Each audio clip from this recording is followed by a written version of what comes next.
one morning I opened up the door, and to the right of me, the actual main door into the cabin was open, and the main blanket was pulled all the way into the middle of the floor. That kind of startled me a little bit the first day when I was working here.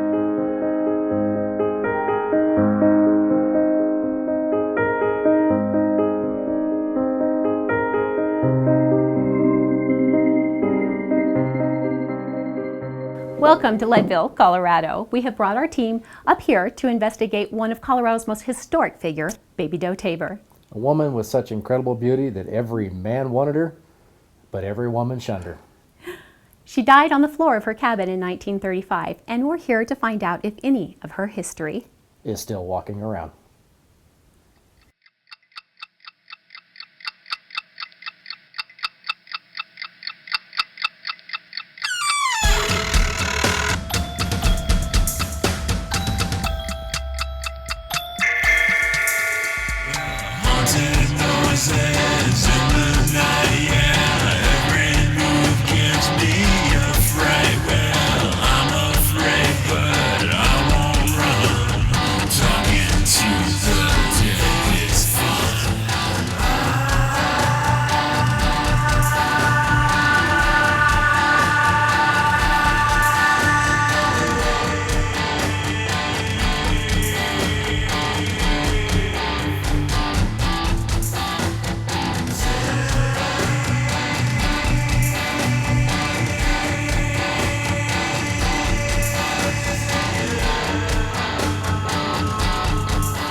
This was a place where people came for dreams.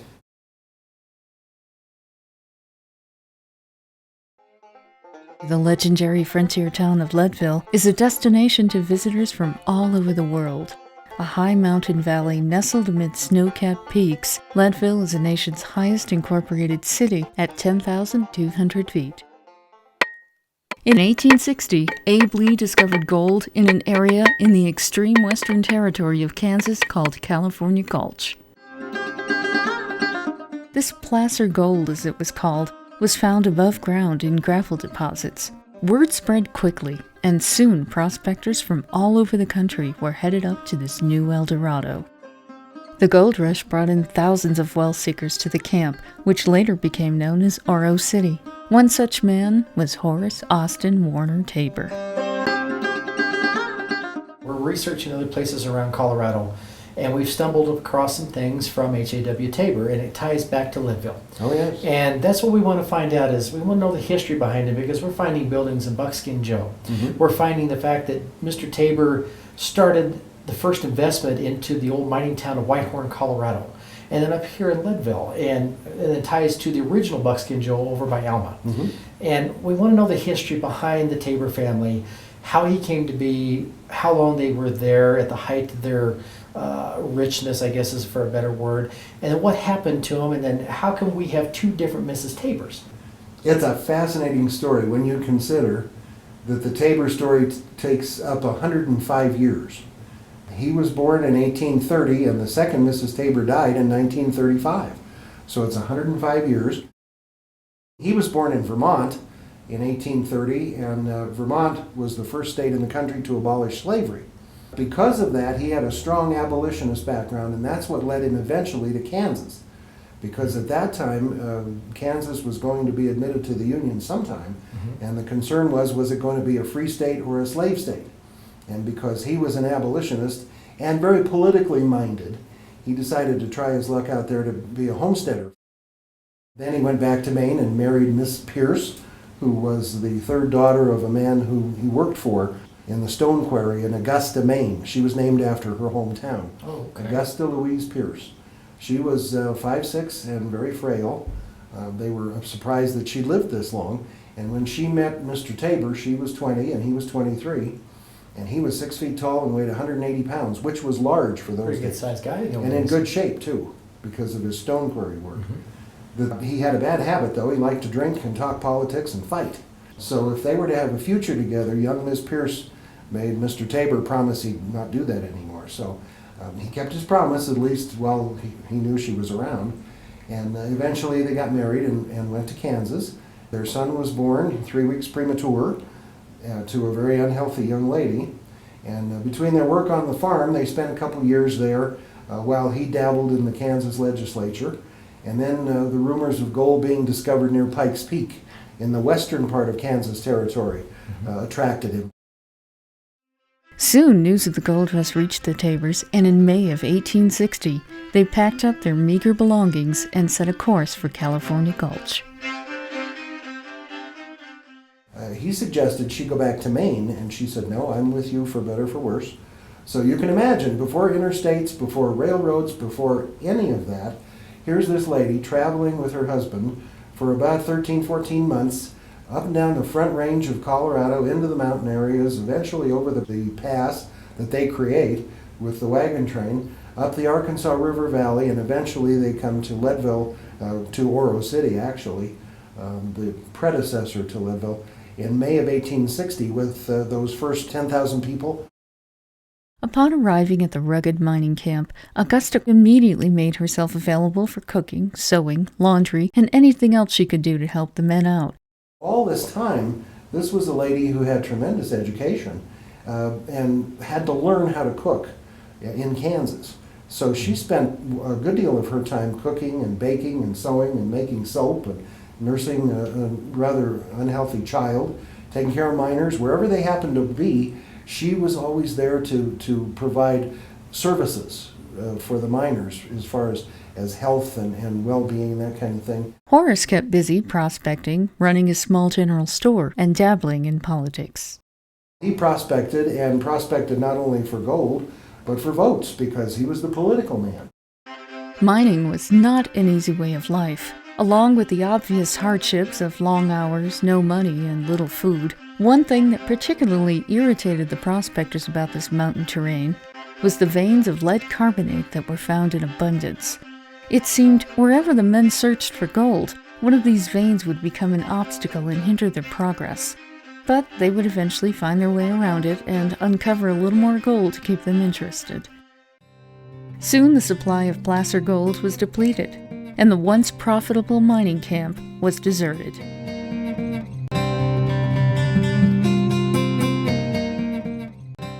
In 1885, in February, the citizens of Leadville were horrified to hear about and read about an avalanche that claimed 8 lives at the Homestake Mine northwest of the city. They were so troubled by this event, and they had known these men so well, that they all contributed and donated this monument to commemorate their comrades who had lost their lives in a natural accident not connected with mining, but with just Mother Nature herself.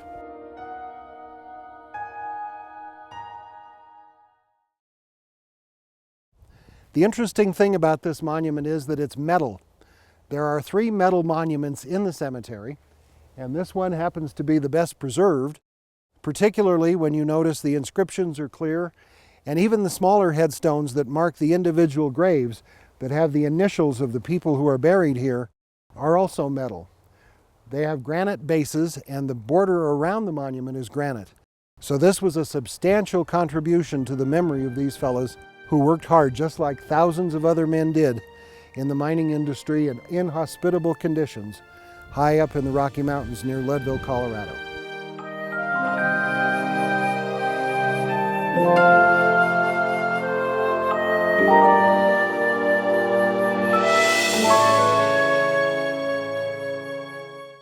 Not to be deterred, Horace and Augusta left Oro City and set out for another spot with the promise of gold, the town of Buckskin Joe. They decided to go across the mountain to Buckskin Joe, the one near Alma. Right, the original one. Original town. And they stayed there for quite a while, about 7 years, and built a bigger store and so forth, but the gold played out there too. Okay. And here they are back in Oro City, back in California Gulch, and eventually they set up a bigger store. By this time the son is old enough to help. They have a couple of relatives of hers who come out here, and they help in the store, and things look like they're going very well in 1875, 1876. In 1874, a momentous discovery was made.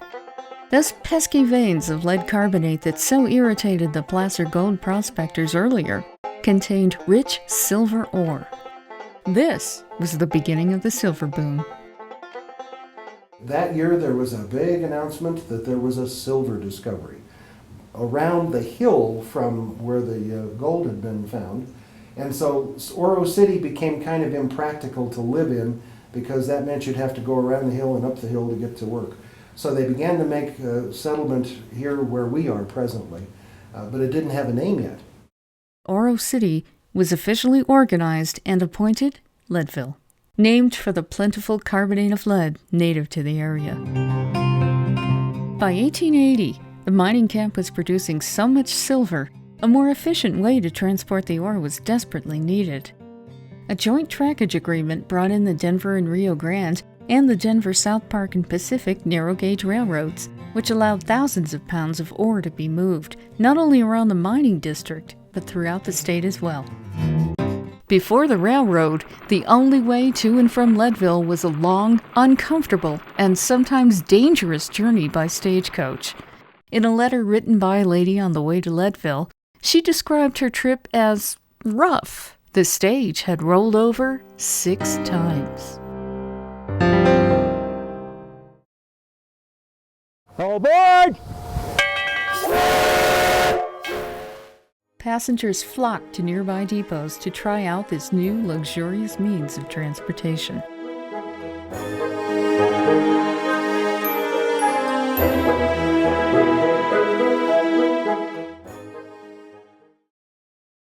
Leadville is a little town with a big history, so to say that it was just a mining town would be a gross understatement. Leadville was home to people from all over the world, from the very rich to the decidedly destitute. Fortunes were made there by the likes of J.J. and Molly Brown and the Guggenheims. A brilliant businessman, Horace Tabor also made his fortune in silver, though this man's rags to riches story didn't have a happy ending. That's when a prospector, usually, or two, would wander into a supplier and ask for supplies in return for a share of whatever they found. Upon the discovery of silver, Tabor, a shopkeeper from Kansas, grub-staked a couple of miners who struck it rich at the Little Pittsburgh mine and became an overnight millionaire. This was the first of his so-called bonanza mines, and soon Horace Tabor became known as the Bonanza King of Leadville. He eventually sold his interest in Little Pittsburgh and purchased what is now the most famous mine in the country, the Matchless. Named after Jacob Pincus, famous horse racing jockey. He was named the Matchless Jew for his unmatchable winning record. I think the historical significance in saving a property like Elizabeth Tabor's cabin and the Matchless Mine is that there's a lot of history here. This district, there are a lot of mine relics left, but this is one of the more complete ones still here, and it's accessible to the public. We do give public tours where people actually get to learn about the history of not only the Matchless and the Tabors, but also this entire district as a whole. And it's important to remind people of our mineral resources and the story of where they've come from and how they have evolved from early mining to today's mining and how important it really is. Tabor immediately built a stylish new house in town. And between 1876 and 1878, when Leadville was incorporated, that's when Mr. Tabor built this home for his wife. It's the only home of all the places that they lived that is still standing. And it's important to understand that they were married for 20 years before she had this little modest home. In just 2 short years, Tabor had founded 2 newspapers, a bank, and was elected to mayor of this thriving new city in the Rockies. The Tabors were a force to be reckoned with here.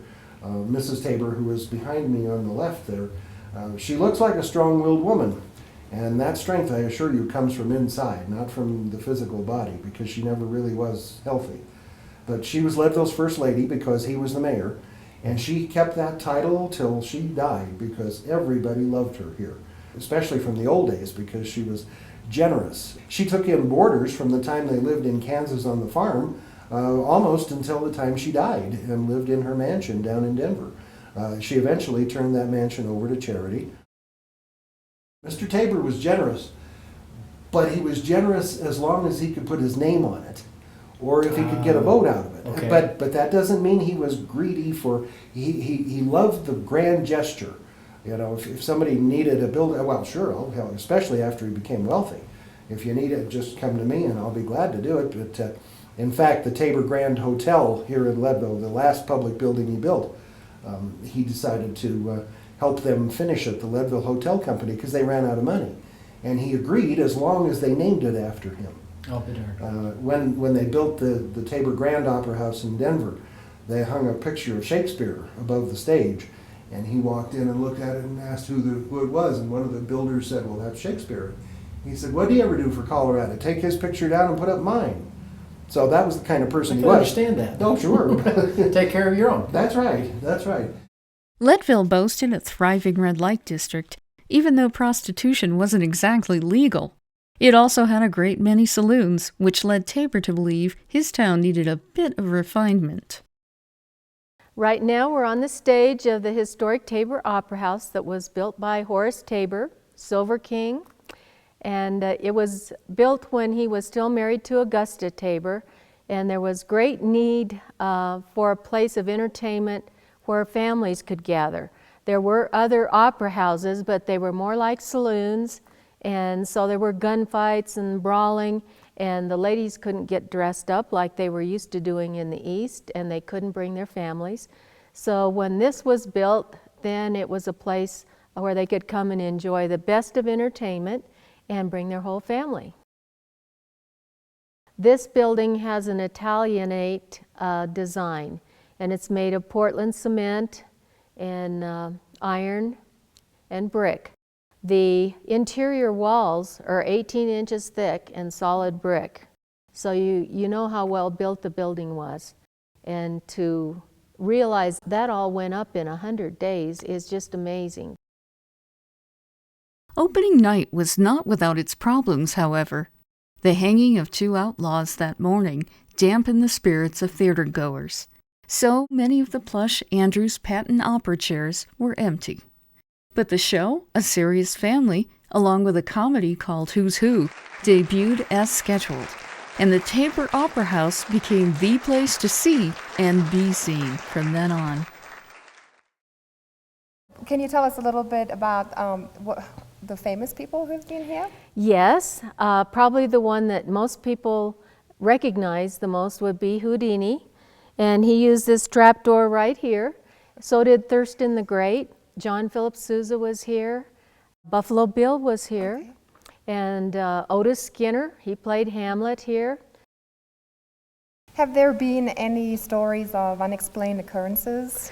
Oh yes, and it usually comes from the people who have worked for us. One young lady just swore somebody was playing the piano, so she came up here to check it out and see who was up here that had slipped by her, but there was nobody here. Tabor was a rising star. It seemed everything he touched turned to gold, or silver. With the Matchless bringing in $10,000 a day, he purchased a 20-room mansion in Denver. Eventually, the city of Leadville grew too small for Horace Tabor, and so did this house, because once he was the benefactor of the little Pittsburgh mine that made him millions over time, he just managed to fulfill his political ambitions. Now he had the money. The Tabors lived a charmed life that anyone would relish in. But despite all the wealth, fame, and stylish affairs, the one person who didn't really fit in was Augusta. She was dragged to Denver to live in the mansion because she didn't want to leave here. Okay. She thought for all the world that she would be living in this house the rest of her life. And when he took her to Denver, she really didn't like living there. There are stories that she lived in the servants' quarters rather than the fancy quarters upstairs, and that she kept a milk cow on the lawn and milked it. She kept to her old country ways, pretty much, even though she had money. Kind of down to earth. Oh, yeah. Augusta thought they should save for the future, but Horace Tabor was a big spender and none of this frugality set well with him. He was a wealthy man and believed everything about him should reflect his bank account, including his wife. Before, he was a politician, and he could get by on being appointed postmaster and that sort of thing. But once he had the money, then he could play politics with the, and he threw bucketfuls of money at the Republican Party to angle for offices and so forth. And so he was a force in early Colorado politics, very early on. What caused the divorce between Augusta and Horace? Well, personalities for one thing. He was this outgoing, back-slapping, have a cigar and let's go have a drink and talk politics he was a social person. Mm-hmm. Mrs. Tabor wasn't. First of all, she wasn't healthy. She was frail. Mm-hmm. 20 years of doing what she did on the plains in Kansas and in the mining camps was taking its toll on her. Mm-hmm. And besides, her personality was New England. Her personality was, let's go to church and let's read our Bibles and let's read good literature and let's stay home and we'll receive visitors occasionally, especially on January 1st of every year for New Year's, and we'll observe a traditional, quiet way of life. Well, two opposites. Kind of grew apart. Sure. In 1879, Tabor was elected Lieutenant Governor of Colorado. With the duties of the state's office and his many business interests, Horace was traveling more. This forged a wedge between the couple, and they grew increasingly apart.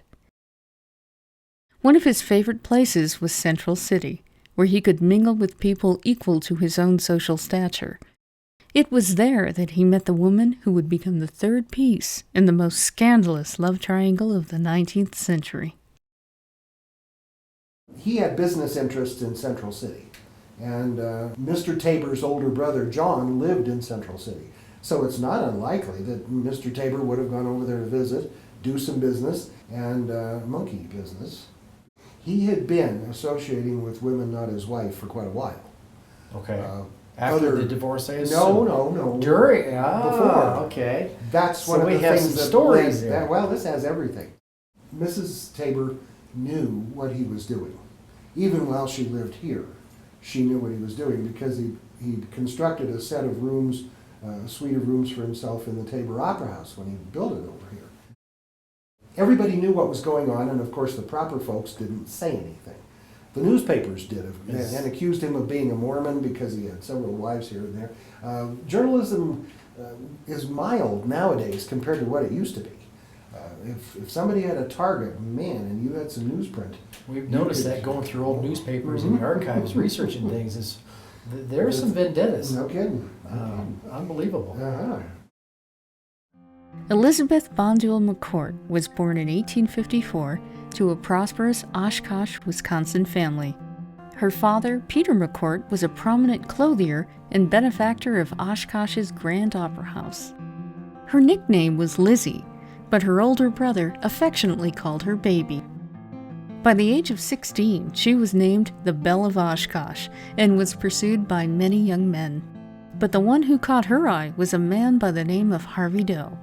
The couple married in 1877 and moved to Central City, where Harvey's father had ownership in a mining property. Harvey, it turns out, was not the best provider, even though he was literally handed the job in the mine.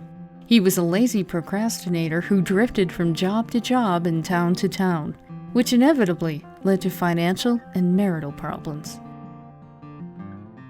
During the separation, Harvey went back to his mother in Oshkosh, and despite attempts to save her marriage, Lizzie and Harvey would eventually divorce in 1880, citing infidelity against her husband. The Doe family was pretty prominent back in Oshkosh. And they had a mine out in Central City called the 4th of July Mine. And so everyone thought, as they did in those days, that if you have a mine, you're automatically rich. So just go out and dig a few holes and you'll find it and everything will be fine. And so Harvey, who was rather a mama's boy, really didn't like the West, but he came out here anyway. And he and his wife set up housekeeping in Denver for a while. And then they moved up to Central City to work the mine. And Harvey did less working of the mine than talking about it. He spent a lot of time talking about how he was going to make money and all of this, and eventually found his way into the taverns and the pool halls, and fell into what the newspapers called dissipated habits. And eventually he was supposedly caught with a woman not his wife by his own wife, and that led to the eventual end of that's marriage. what that was. Okay. That's the rumor. The women of Central City didn't at all care for the beautiful Baby Doe. Mrs. Doe walked around Central City and was very attractive, and so she attracted a lot of people. She was very self-assured for a woman of her time. Even a little brazen, one might say. But Baby Doe paid the women no mind. She was a free spirit, and was never content with playing by the rules. It was clear, even at that time, that Baby Doe was very much at ease around Colorado's elite, and she inevitably caught the eye of Leadville's Bonanza King, who was immediately taken by this young beauty. With her creamy white complexion and strawberry blonde hair, she just seemed to light up the room. The conventional wisdom is that they met here, and it was an arranged meeting, but there's nothing to say that he hadn't known her before in Central City. And you would think it would be one of those, I'll bat my eyes at you across the dining room, and we'll meet and we'll have a great torrid affair, or get-me-or whatever it is for a while, and then it'll be over. But that certainly wasn't the case. They loved each other. Mm-hmm. He certainly wrote her letters all about missing her when he was on political trips and so forth, and wanted to be, and they're quite spicy. They really are, for something that this Mrs. Tabor would certainly not have written or read. So they were night and day from each other. Mm-hmm. Tabor was captivated by his new love, and almost immediately put her up in an elegant suite at the luxurious Windsor Hotel in Denver. It soon became obvious that there was a torrid affair going on between the two, and Horace went to Augusta for a divorce, which she promptly refused to give him. Not to be denied, Horace set up a quick divorce in Durango, and he and Baby Doe were secretly married in St. Louis on September 13, 1882. Once Augusta found out about the marriage, it was too late to contest it, and she reluctantly gave in, but not without a fight. After a long, nasty court battle, the former Mrs. Tabor ended up with $100,000 a month, the mansion in Denver, and a few other properties.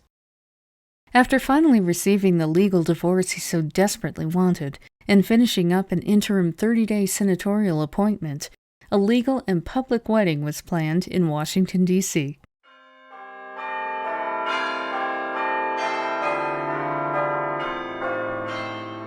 It was a lavish affair, to be sure. The bride's gown cost $7,000, and the wedding gift from her groom, a $90,000 diamond necklace. All of Tabor's congressional friends from Washington were there, including the president, Chester A. Arthur.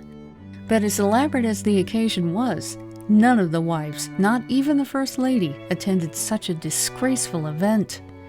It was front-page news all over the country, and an embarrassment to Washington and other public figures in high positions.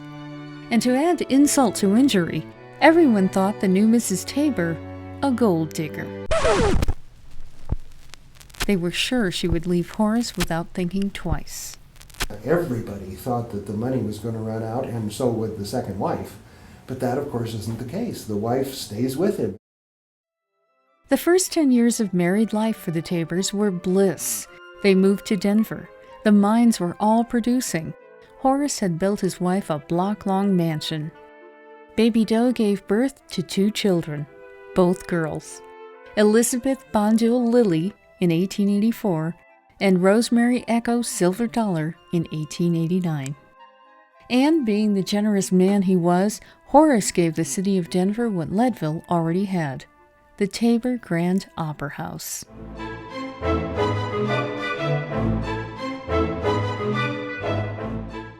With the exception of being shunned by polite Denver society, life was seemingly perfect for the Tabors. Then, in 1893, their charmed life came to an abrupt end. In 1893, the repeal of the Sherman Silver Purchase Act threw the country into a tailspin, but nowhere was it more apparent than Colorado, producing nearly 60% of the nation's silver. With the price of silver dropping from 83 to 62 cents an ounce in 4 days, mines and smelters began shutting down almost immediately. Banks closed their doors and real estate values plummeted. And then it was gone. The mansions, the opulent affairs, the furs, the jewels, life, as the Tabors knew it, was gone. Now 65, Horace and his family left the mansion and moved into a rented cottage. When they moved from the mansion, which by this time the electricity and the gas and the utilities had been cut off of this huge mansion. Okay. And they were lighting it by candles. Oh, wow. And eventually they get evicted, and he leaves the mansion with 2 suitcases and what is on his back. Now, is that when he came back to Leadville again? Yeah, or- they moved here and there. They moved to a smaller house in Denver, and then in a small suite of rooms, ultimately at the Windsor Hotel. Uh-huh. The character thing about him is he doesn't blame anybody. He's not bitter. He figures the Tabor luck will come back. He puts what is left of his fortune into a mine in Arizona, the Vulture, thinking that it would come back. He has a mine in Boulder County called the Eclipse that he works himself once he can't pay the help. And in 1897, 2 years before he died, he is 67, which is not young in those days. He is in He's an old Chihuahua, man. Mexico, prospecting. Wow, now see, I've never heard this Yeah, story. he's in Chihuahua, Mexico, and in my private collection I have a letter that his attorney is writing to some creditors saying, Mr. Tabor's in Chihuahua, and I know you understand that the children have been ill with typhoid or some awful disease, so please can you hold off a little bit. And it's written on Tabor Grand Opera House stationery that's been crossed out. Oh, man, that's got to have been hard for him to do. It was. Horace Austin Warner Tabor died from appendicitis on April 10, 1899. He'd been serving as the postmaster of Denver since the previous year. Well, and even before he got to be postmaster, the last real job he worked at was a smelter man up here in Leadville for $3 a day. Oh, boy. Mm-hmm. So the curtain at the Tabor Grand Opera House has this well-known bit of poetry. So fleet the works of men back to the earth again. Ancient and holy things fade like a dream. And how prophetic that was when he commissioned that curtain to be painted. You know, so fleet the works That of was men. his There he life. was. Yeah. Wow.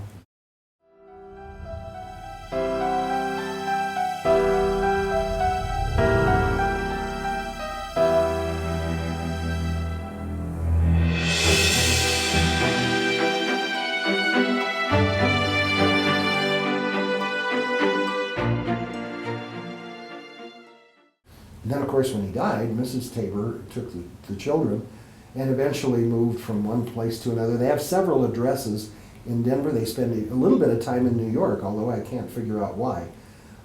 But they come eventually back to Leadville and live in several different places here until at last they make it up to the Matchless Mine and move into a tool shed, really. Very often that's referred to as Baby Doe's cabin. Right. And we get the impression in our mind, especially if you're not used to the story, that it's a nice little lodge in the woods. Well, Yeah, we were by a just lake there. with ducks. No. It's tiny. Well, and it's rustic. It was a place to store drills and hammers, and it wasn't, it's like a shed you'd have in your garden. It wasn't a place to watch television and go to sleep. You know, this was a shed, a storage shed, and she did the best she could to make curtains and insulated the place with newspapers and so forth, and tried to make a home for these 2 children. The 2 Tabor girls did not share the same optimism for the mine as their mother. Baby Doe had always believed that the Matchless Mine would produce again, but the sisters both went their separate ways. Lily, 17, left first. She went to Baby Doe's home state of Wisconsin and eventually married her first cousin, the son of Baby Doe's late sister, Cornelia. The couple had 2 children. Silver Dollar stayed with her mother only slightly longer than Lily. One of the things that Mrs. Tabor was not fond of doing at all was accepting charity of any kind. And folks could leave a basket of food or coal or wood at the door of that cabin, and the food would rot before she would go out and get it. Unless she went through the ritual of doing an IOU for people who might lend her money or something like that. When I was a small boy, I would visit with my grandparents to other people's homes and so forth, and I would see on the wall of almost every dining room, I promised to pay so-and-so $5, Mrs. H.A.W. Tabor, and that was one of the ways that she would accept charity. The other way would be to lease the mine. Now, this is a mine that hadn't really produced anything for years. Now we're talking about the Pittsburgh? or the Now we're talking Matchless? about the Matchless, where she Matchless, lived. Okay. The story is that Mr. Tabor's last words to her were, "Hang on to the Matchless, it will make millions." Oh, so that's not a true statement then? No, he never said that. Okay. The Matchless had been foreclosed on years before, and in my private collection I have a mortgage from the Matchless Mine that went through the district court foreclosure process. I'll be darned. So the Matchless was somebody else's. Even though Mrs. Tabor was let on the property to sort of give her a place to live in the early years, and then she was a good caretaker, there was somebody at least up there, and Peter McCourt made sure that the bills were paid for her and so forth. So she was kind of renting the property, living in a place that she didn't own anymore either. No, and all of this was done to just keep her going. Kind of like the in first her Mrs. own- Tabor. In her own sort of way. Well, the second Mrs. Tabor, remember, was without assets at all. Oh, You know, okay. she was broke. But here because- she's back in a place but that used to she's- be hers and now it's Yes, not anymore. That's right. The other thing that you could do is lease the mine. And very often there'd be this ritual where if you wanted to give her a large sum of money, you went to see the attorney who handled her affairs, who was a friend of our family's. And he himself told me this story about how very often people would say, well, winter's coming, we better see if Mrs. Tabor needs coal and so forth. So he would arrange for her to be down in town, and when she was in town, he would write up a lease from her for these people, for the Matchless, for work to begin in the spring. Okay. Nobody was ever going to go up there, but by the time spring came, they would have seen her through the winter with the coal that they would have bought her with the money. But she wouldn't So take it was any of it charity, but without, she didn't know that. without leasing the mine. Aha. So she came in one day and did this thing for that. And he was about ready to tear, in fact, he was tearing up the lease and throwing it away when she came back in the office because she forgot her gloves on his desk. Uh-oh. And she saw him with it, and he very quickly, "Oh, Mrs. Tabor, so glad to have you back. I made a mistake on the first lease, so I'm glad you're here. We can Covered his sign a tracks. second." Yeah. Because that was the only way you could get the poor lady to accept anything. So she was leasing a property she didn't own then. But in her mind, She owned it. mhm.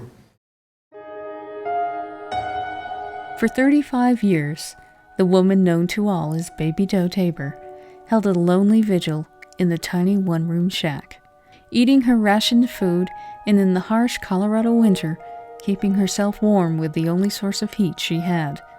She owned a winter coat and wore a thin layer of burlap over her shoes in an attempt to keep out the cold and snow. A devout Catholic, Baby Doe walked the 1-mile trip to town once a week to attend the Church of the Annunciation, always slipping silently into the last pew.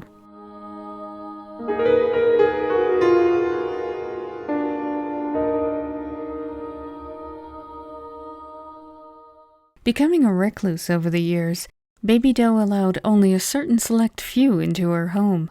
There's a very well-known photograph of her, which is probably the last one taken of her. Okay. At the doorway of the cabin, there's a man standing next to her. His name's Dick Wilmoth. He was a powder salesman, explosives powder. Okay. And he got her to come out of the cabin because she was not friendly. And the photograph is of her, and he wasn't a very big man. He was about 5'8" or 9. And she's much shorter than he is. And she's got her arm in his, and she's got this skeletal hand that's holding a handkerchief and some keys. And that's not as important as that face. You look at that face. I've seen that and face, those and it looks like eyes, she's not there. it will haunt you, that It face. does. Yeah. She wrote constantly about her impressions and dreams and that reminiscences and all that sort of thing. Mhm. And the one that gets to me the most is the one short little entry, "A bluebird was my only company today." That's kind of spooky. Yeah.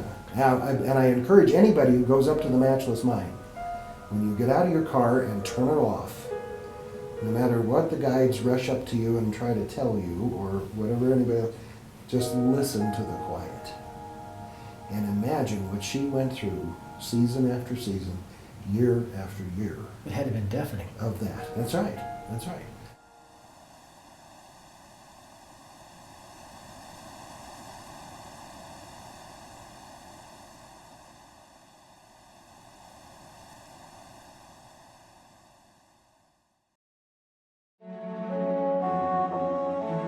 Stories over the years paint the second Mrs. Tabor as having cabin fever, driving her to lose her mind toward the end, forgetting to stoke the fire in the stove. It's said she froze to death. We uncovered a different story. There are several things about this cemetery that are mirrors of the human condition, about poverty and wealth and about how people's fortunes change. And I'm often asked about the Tabor story. Unfortunately, none of the Tabor family is buried in Leadville. They are in various locations around the country, most of them being in Denver.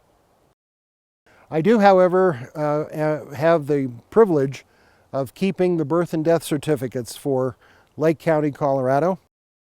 And I have been asked to examine the death certificate of Elizabeth Tabor, who was more commonly known as Baby Doe, in order to finally set the record straight as to what her official cause of death was.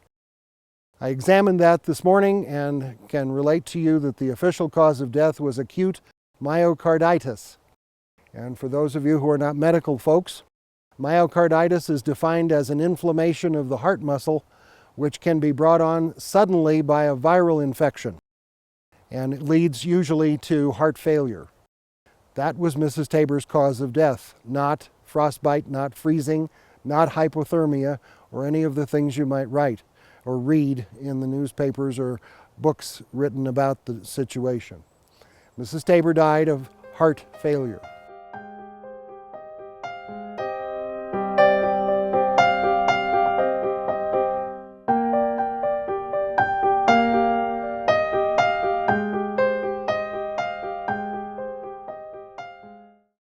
Now, I've got to ask, as you brought it up, because we're going to be the first ever allowed to actually film in the cabin tonight. Mm-hmm.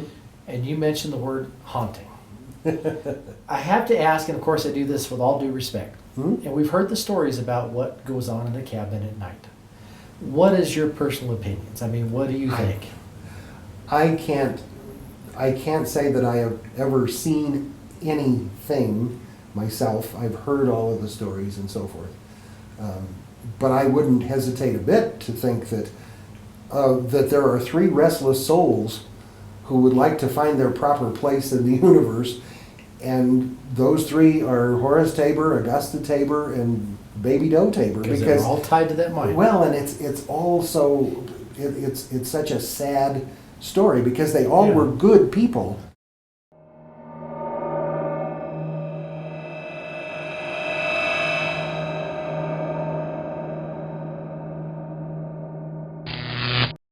We'd like to introduce you to Bob Hartzell. He's the director of the National Mining Museum here in Leadville. Bob, appreciate you having us up here in Leadville and seeing what's around. Can you tell us where we're at right now and a little bit kind of the background behind this place? Well, we're sitting in what's known as Baby Doe's cabin. It was either a supply cabin or the mine superintendent's cabin back when this mine was operating. And it's definitely a historic place. It's an interesting place, especially on a full moon night. Like tonight. Like tonight. Interesting enough, Baby Doe passed away 75 years and 4 months ago in this cabin. I mean, she was on this floor.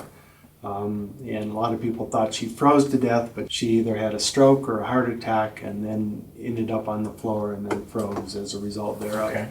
People didn't know that had happened until, as they would walk by on the road outside of the place here, they would always check the smokestack.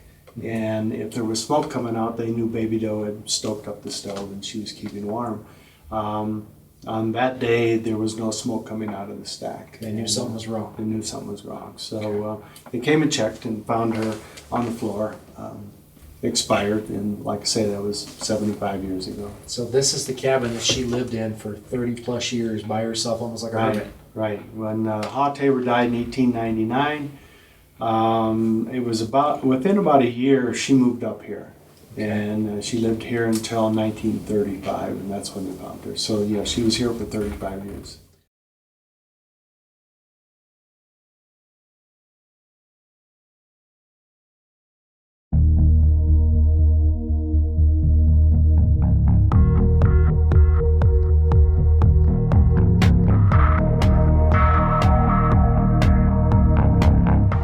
Let's get ready to go dark.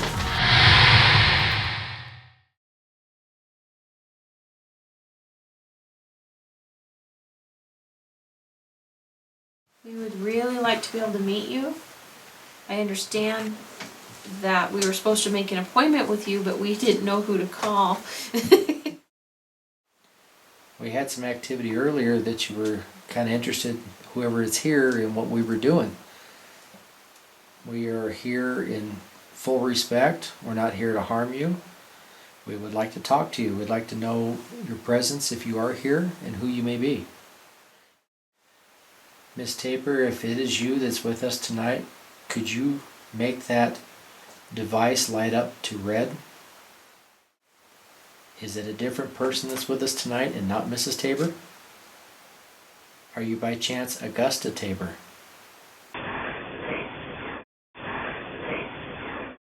Mrs. Tabor, is that you? Thank you.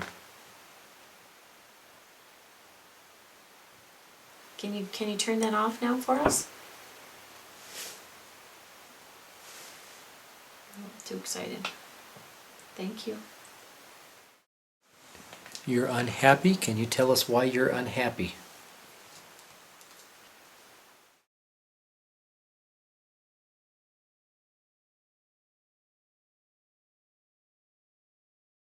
Exact. You are unhappy. Can you tell us why you're unhappy? Are you not happy that we're here in your cabin right now? My flashlight's on. Yep. We don't mean any disrespect, Miss Tabor, if that's you. We're here because we want to talk to you and to show you the respect that you deserve. Did you know Augusta Tabor? Getting sporadic again. Yeah, see. Oh, you did. Boy, that was bright. Mm-hmm. Thank you. We understand that she was as beautiful as you, and that you have bright strawberry red hair.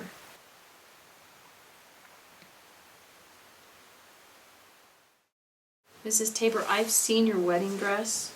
It is beautiful. It's in Denver. It's very protected.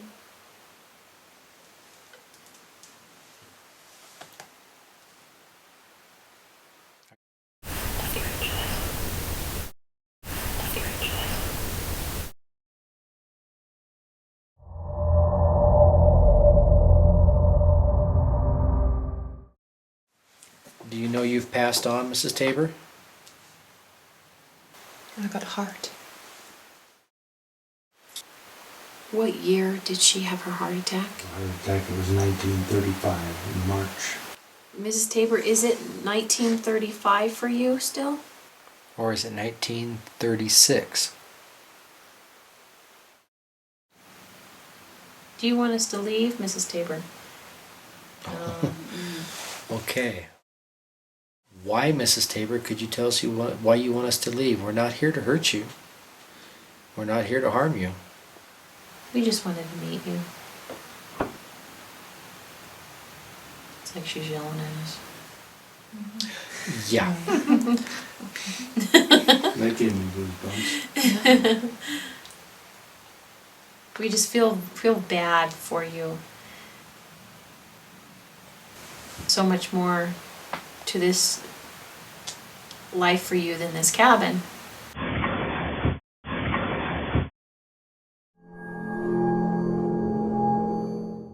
We're not here to take anything from you, Mrs. Tabor. It all belongs to you. We just want to know your story. Do you understand that? Are you here with other spirits, Mrs. Tabor? Yeah, because I can hear something Okay. outside, David.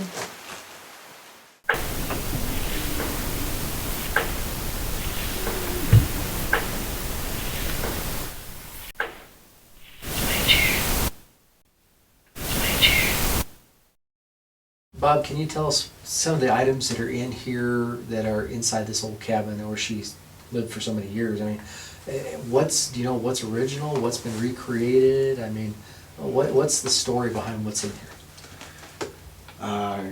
Great question, Eric. I don't know that anything here is original. And the reason I say that, I mean, even that fur coat over there that we bought at an auction that we know that belonged to Baby Doe may not have been in here. Maybe she sold that at one time or another to raise some funds so she Okay. could make this a real mine. But it did belong to her previous. Yes, it Okay. did. The problem being is that when she passed away and they took her body away, people came in and just tore this place apart, literally tore this place apart, pulled up floorboards and ceiling and whatever, just looking for something that they thought maybe was of value that Baby Doe had kind of tucked away. Maybe she had hidden some things and some yeah, hidden and gems. I'm certain artifacts that she had in here went as well. So I wouldn't doubt that some of this is original, but I couldn't validate that. Okay, but we do have things in here that did belong to her. Absolutely, In her earlier life. absolutely. Can you tell us the name of who else is here with you? Maybe Eric can hear it. I thought I just heard a Jacob. Is that correct, Mrs. Tabor? Is there a Jacob here with you?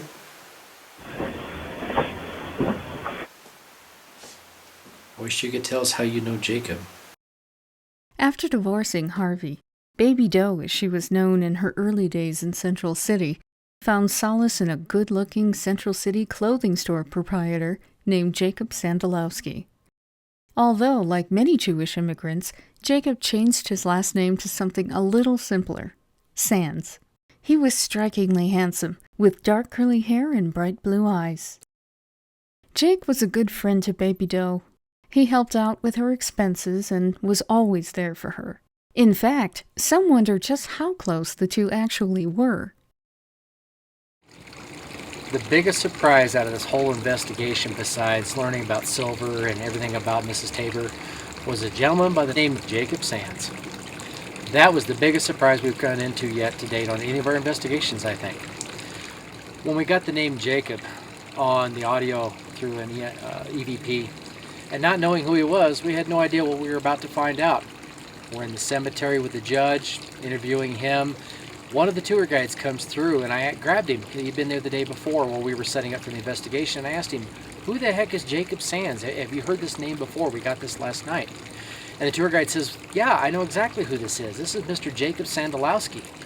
Jacob Sandalowski had a clothier store in Leadville, and actually he had found out recently that Jacob Sands and Baby Doe had a little affair going on.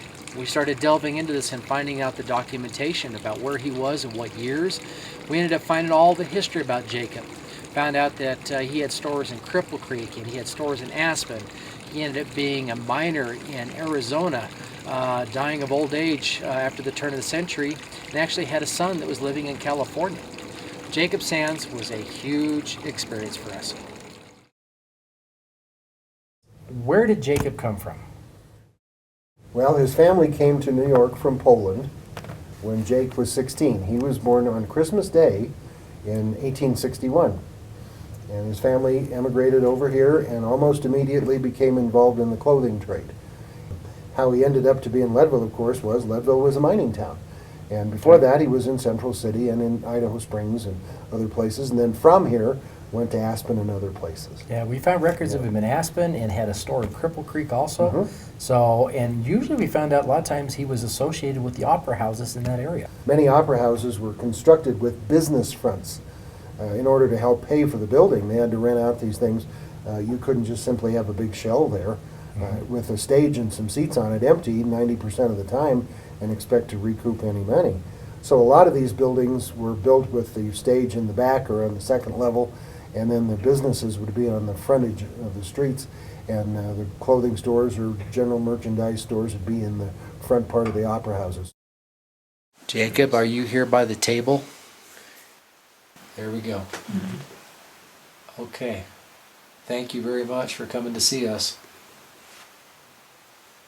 Is that you, Jacob, working the meter? If that's you, Jacob, thank you. I just had 3 footsteps walk across the floor. I'm almost certain. Nobody really comes and sits and talks to you, do they? They tell you good night, though, don't they? Are you the one, Mrs. Tabor, that moves the furniture around here at nighttime if they don't say good night to you? So there are some times that when we open up in the mornings, the chairs are like maybe moved into the circle or they're moved in different directions, because we normally have them staged before we leave at the end of the afternoon, so we kind of know where they're placed, but when in the morning we come in, they're moved around.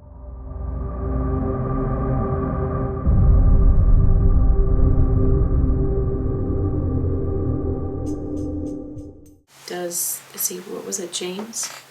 Jacob. Jacob. Does Jacob move the furniture around? Or is it somebody different that moves the furniture besides you or Jacob? Now, I wasn't with you at the cabin, so I must again say that if the voice you allegedly heard was Mrs. Tabor's, and if she said Jake or Jacob, my inclination would be that that was him. Because they had a very close relationship in Central City. Mrs. Doe was alone a lot of the time and very attractive, as everybody knew. But she was looking for somebody. Hi, Bob. Thanks for having us back. Absolutely. Welcome. I caught something from our last investigation that prompted this next visit tonight. So while everybody else is setting up, I want to show it to you. I'm not going to show you everything that we got, but this clip isn't really important. Okay. So here's the headphones. All right. And it's very quick. It's only a 10-second clip. Okay. But we're going to be talking about this a lot. I guess you don't want to leave, does he? I guess you don't want to leave, does he? Now, do you hear the very loud male voice? I heard the male voice, and then there was a female said like something like Porkia or afterwards. Did you hear that? I'll have to go back and look at that one. What I'm focusing on is the really rounded, heavy male voice. Right. A lot of our team members think that that's another language, but what do you think it says? Let me hear it one more time. I guess you don't want to leave, does he? Like or something. I don't know. I don't know what it is.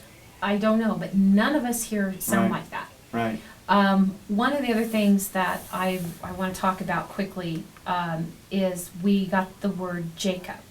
Right. And if you remember, all of us were not understanding who Jacob was, including you. Right. Since our visit, I now have found out there was a very prominent male figure in Baby Doe's life, and his name was Jake Sands, or Jacob Sands-Waski. That I understand now was almost like a lover. I mean, that's how close of a relationship they have. And so we're going to be really focusing in and hoping maybe that voice matches up with him. Oh. Mrs. Tabor, do you remember how to work the flashlight with Tamla like you did last time? Can you come and talk to us through that again? Oh, thank you. Yay. You are here. Mrs. Tabor, last time we were here, we picked up on audio the sounds of you shuffling through the cabin. Could you do that again for us tonight?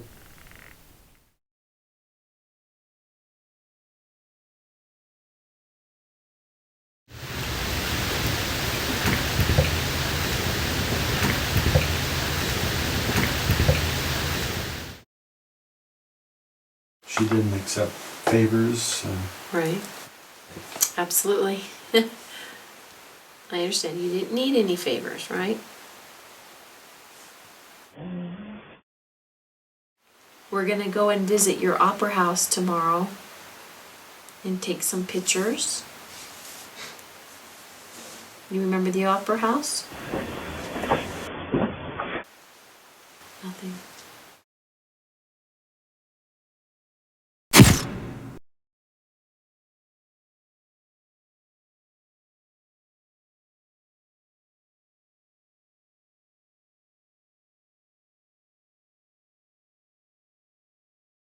I wonder if she's still with us.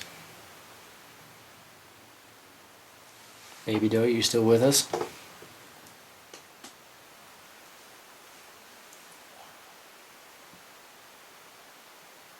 Oh, she's still here. Mrs. Tabor. See, she's yelling at me. I didn't address her correctly. I didn't address you correctly, did I? I apologize. It's Mrs. Tabor, is it correct? You don't like to be called any other name, do you?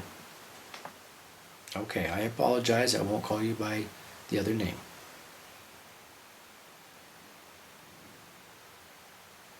I understand.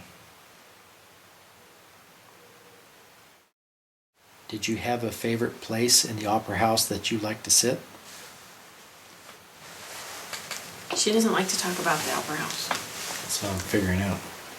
She didn't want anything to do with talking. She didn't acknowledge any of it. All right.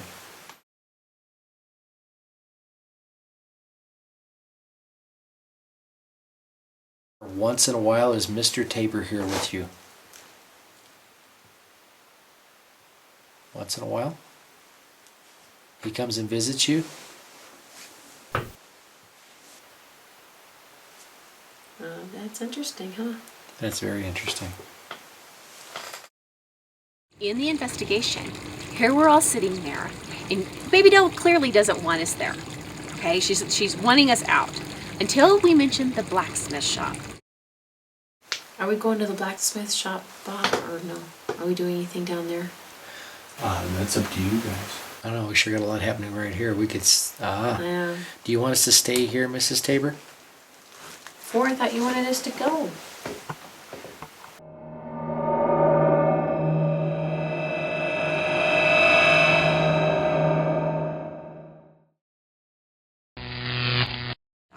Now, on the first investigation, we had no clue that maybe Augusta was down in the blacksmith shop. She definitely didn't want us to go there, and this was our proof.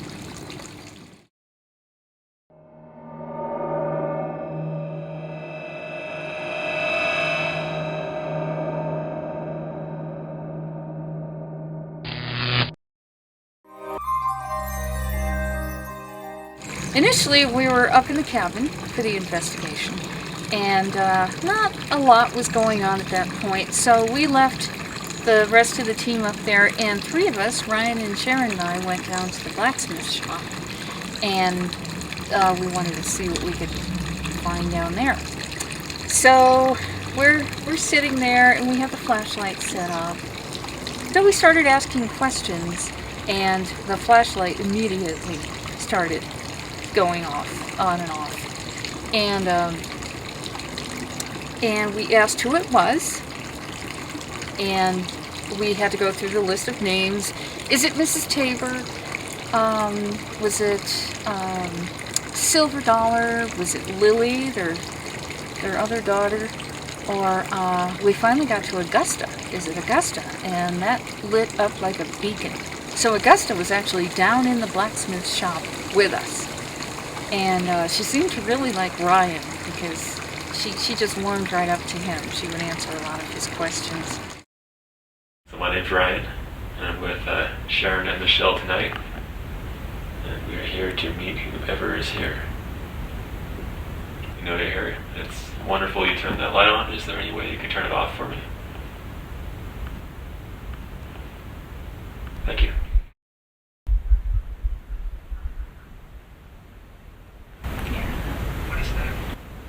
What was that? I don't know. I heard it too. Okay, that was freaky. I didn't hear it very loud in my audio. I heard it. I don't know what the heck it was, but... It's still that knocking. Are you alone here, or is there someone else with you? Is there someone else with you?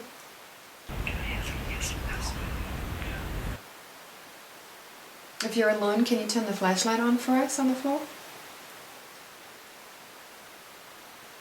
Okay.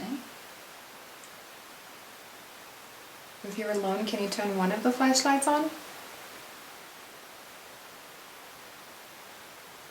Are there other people here with you?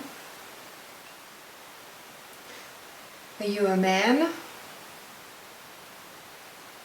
Are you a boy? A young boy? Are you a woman? You're Okay. a woman. Absolutely. Are you Mrs. Tabor? Is that a yes? I'll take that as a yes, absolutely. So we have a group that goes down to the blacksmith shop. And all of a sudden it's just like Baby Doe's gone. Like she's gone with them. But then she's back again. And then she leaves again. And then she's back again. It was just like she was so worried about what that other team was doing down there. But she didn't want to leave us either. Very erratic.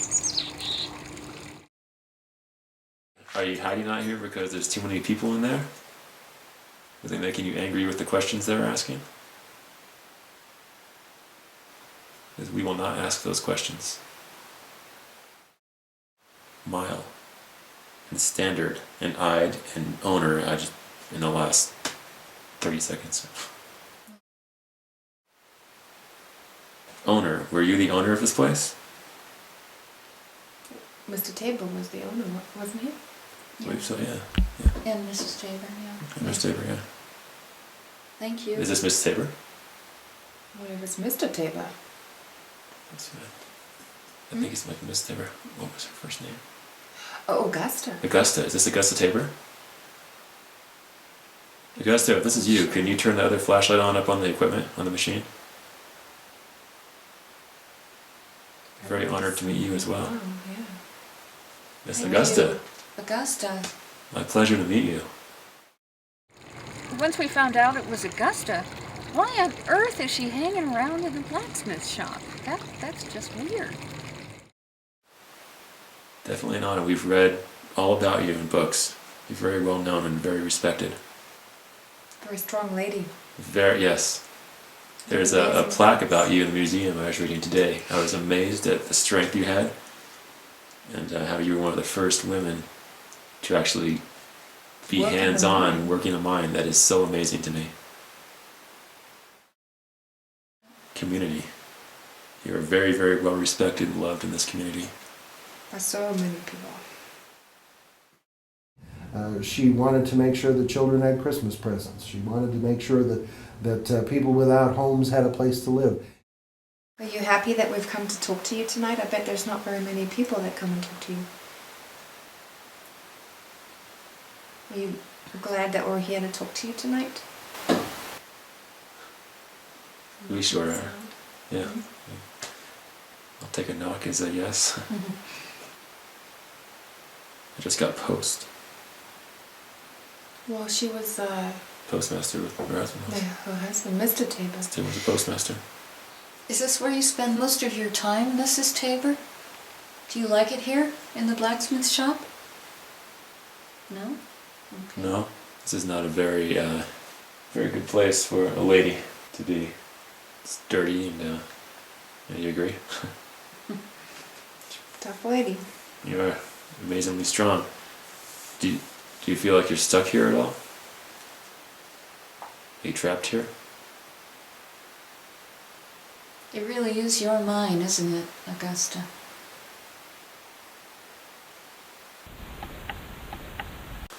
I bet you're very angry with Baby Doe, and rightfully so. Are you still angry about that? Maybe more hurt than angry. Yeah, that's an awful situation, and you know what? I've been through it personally, so I know how you feel. It's very painful. She agrees. So have you gotten past it? Do you forgive Baby Doe and Horace?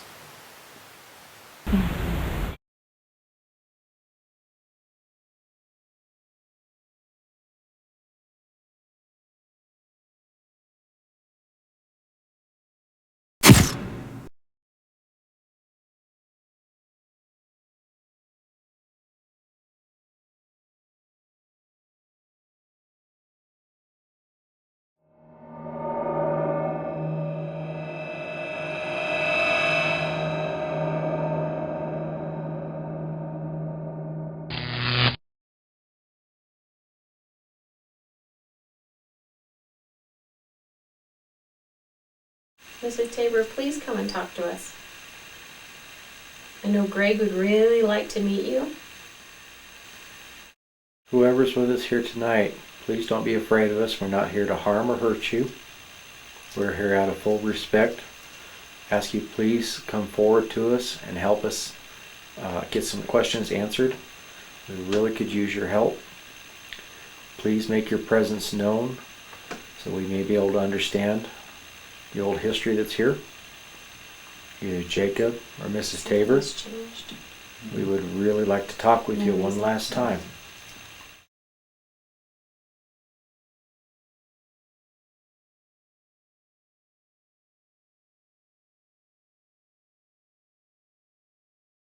Before Lily and Silver Dollar came along, Baby Doe gave birth to a stillborn son on October 17, 1888. They named him Horace Joseph Tabor. But this wasn't the first time that Baby Doe had experienced this heartache. Mrs. Tabor, if you are here, I understand that you had a baby back July 13th, 1879, a baby boy. And I was just hoping you'd like to come and talk to us about that baby boy. In July of 1879, while Harvey was back in Oshkosh, Baby Doe gave birth to a stillborn son. The infant had dark, curly hair and piercing blue eyes. Mrs. Doe claimed that Harvey Doe was the father, but there are those who find it strange that Sands paid for all the medical expenses as well as the funeral of the child. It sounds like that baby didn't live very long. Yeah. That poor baby.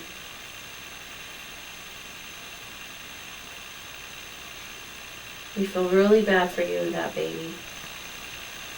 But Mrs. Tabor, can you tell me, was that baby buried in Central City? Okay. Was it buried down in Denver? Is that baby buried here in Leadville, Mrs. Tabor?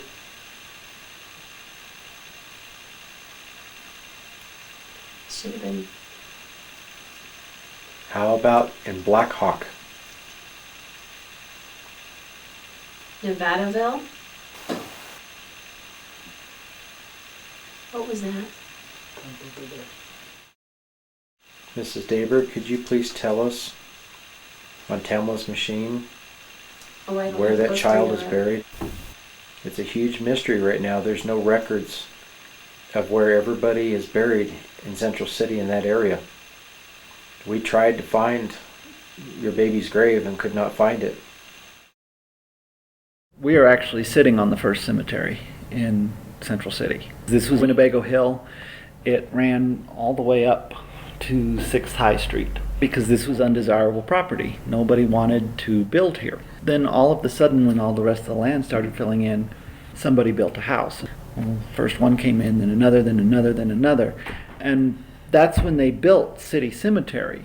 And they were supposed to move all the bodies, but not all of them got moved. There are still bodies all over this hillside. And there are no records for Winnebago Hill Cemetery. The baby could have been buried here.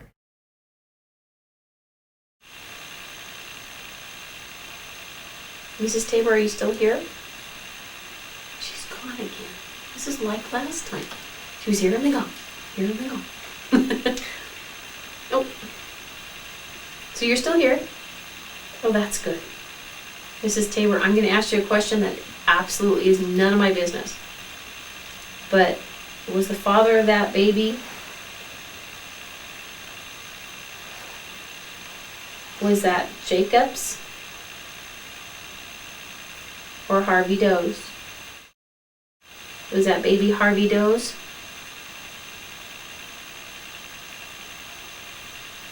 There you go.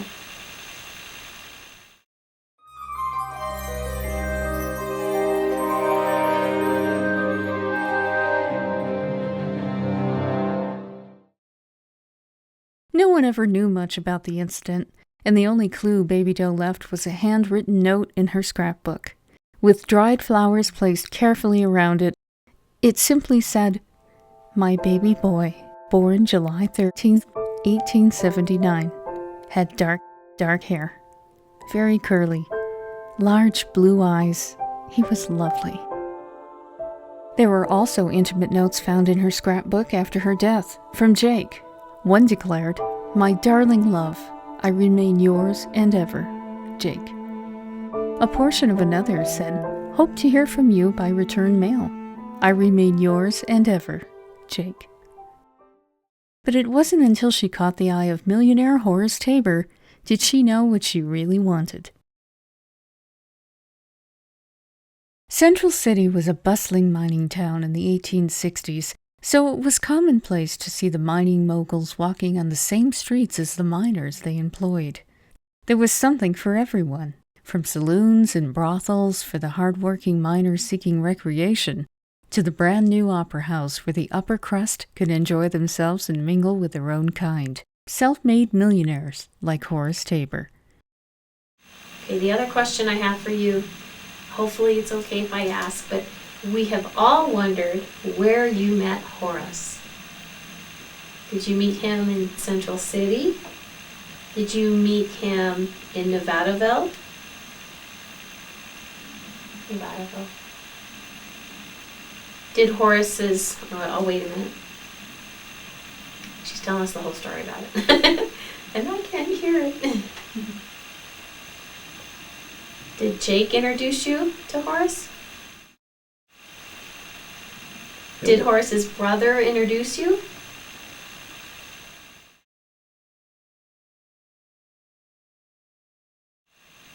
It wasn't in Denver, Mrs. Tabor? Did you meet Horace in Denver?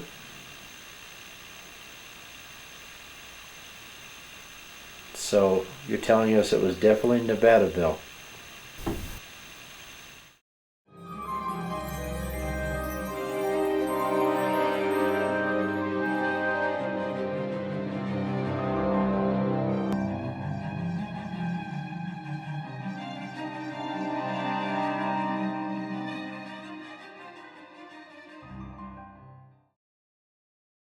I know it's a little early compared to last time that we were here. But we really would appreciate your help again, one more time. And if it's not Mrs. Tabor, whoever it is that is here, can you come and talk to us? Ben.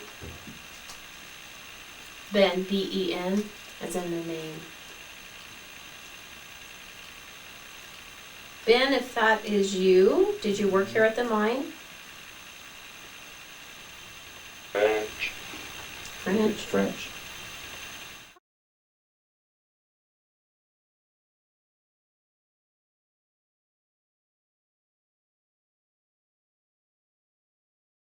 Hi. Hi. And gone.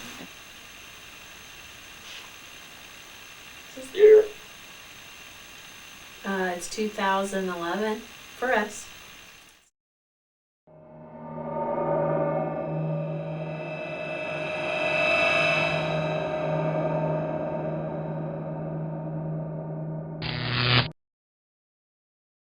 Okay, I've already gotten language difference, shelter, tide, isn't, and hurt. Okay, who are you that is with us? Hi. It's nice to meet you. Last time, Michelle is one of the people that came to talk to you. Do you remember Michelle coming to talk to you? We were here with Ryan and Sharon, and we sat and talked with you for about a half an hour. And you really seemed to like Ryan. Is this Augusta? Is this Lee?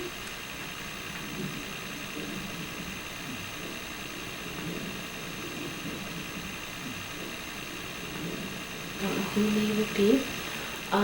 Did you work here in the mine? Would Lee be Leonard?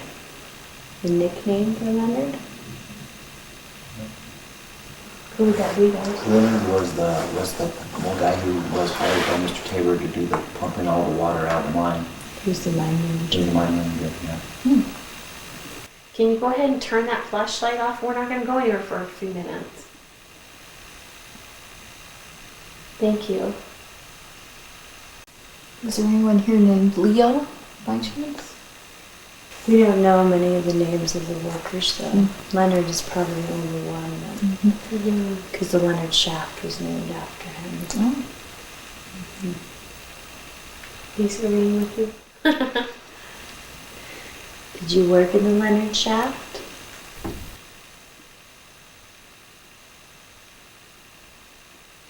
Can you save your energy and turn that flashlight back off for us? You might have got it stuck. Someone will do too much with an energy push. They'll make it stick on. Okay, I'm gonna have to reset it.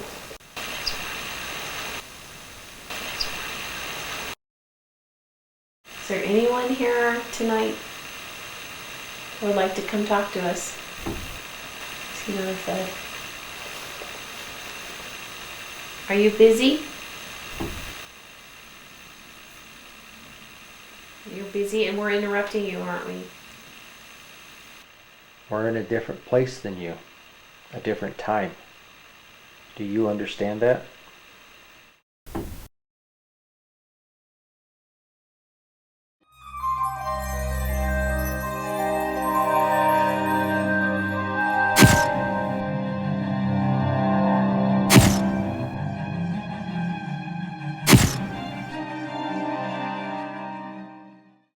Do you know Greg? He's one of the tour guides here. Are you one of the miners? Yes, sir. You have a problem? What was your job here? Are you still here?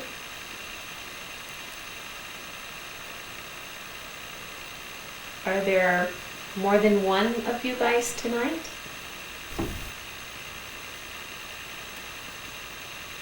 Is there 2 of you tonight?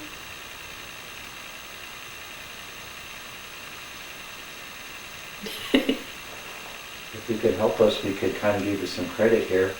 I do the tours and talk a lot about the things that go on here, but we really don't have names of who works here.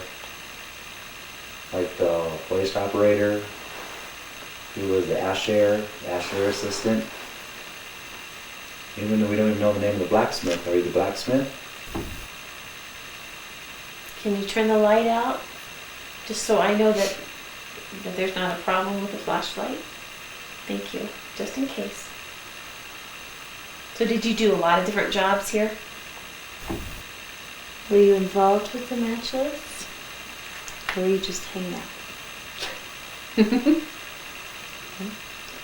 That was a double question.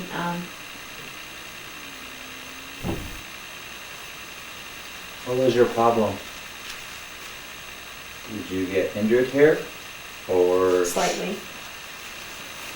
We got the word slightly. were you injured in the mine? Mm-hmm.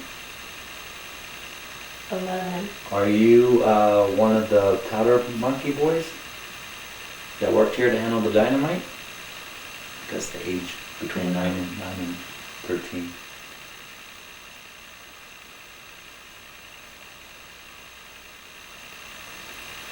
Says community. So you just lived in the community?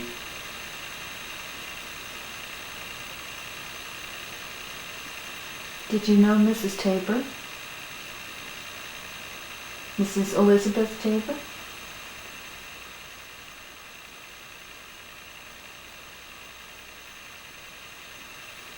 Can you turn that light out again just to make sure that we know that it's not stuck? Thank you. So you were only 11?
During the daytime, when we just first opened up in the morning, the lights in our cabin, we turned the lights on, but they wouldn't come on. Realized that the light bulbs were unscrewed.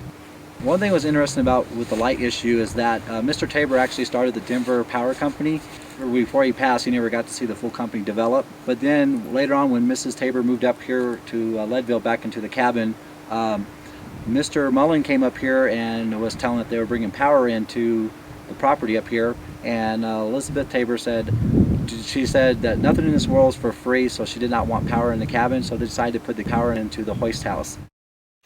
Mrs. Tabor, was it you that unscrewed the light bulbs in here? Those weird things hanging down from the ceiling? Now, last time you told us it was Jake that had moved the furniture around. Was it Jake that unscrewed the light bulbs? I'm hearing thuds. Did you hear that? Mm-hmm. It kind of sounds like over by Eric. We're not moving whatsoever. Okay. Did you have electricity in your cabin, or did you want electricity here? Okay, she's really upset. Did you not want electricity in your cabin?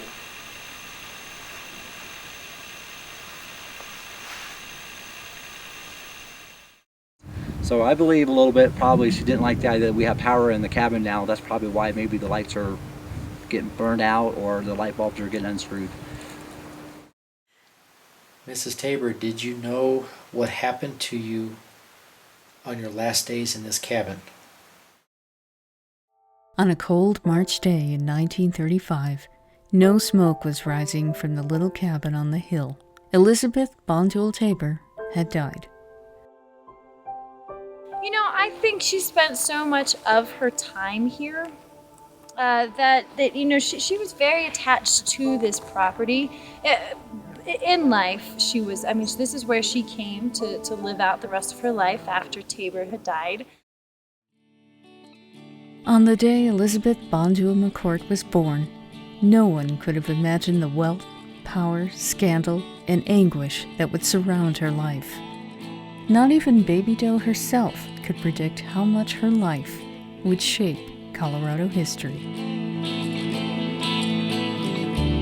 Save me.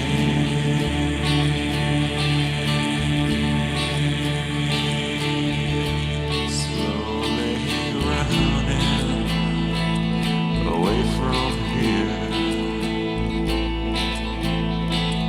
to where I need to be.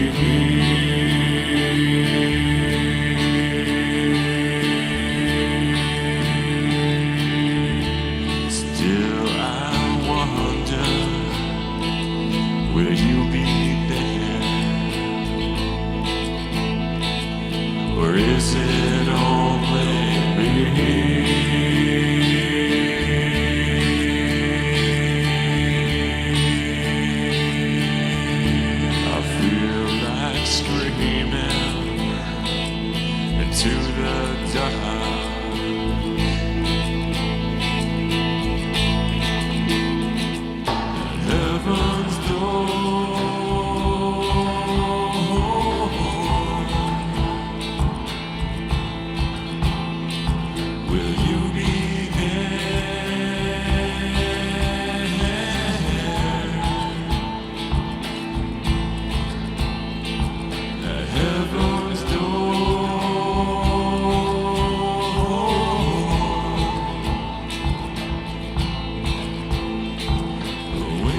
night, Baby Doe.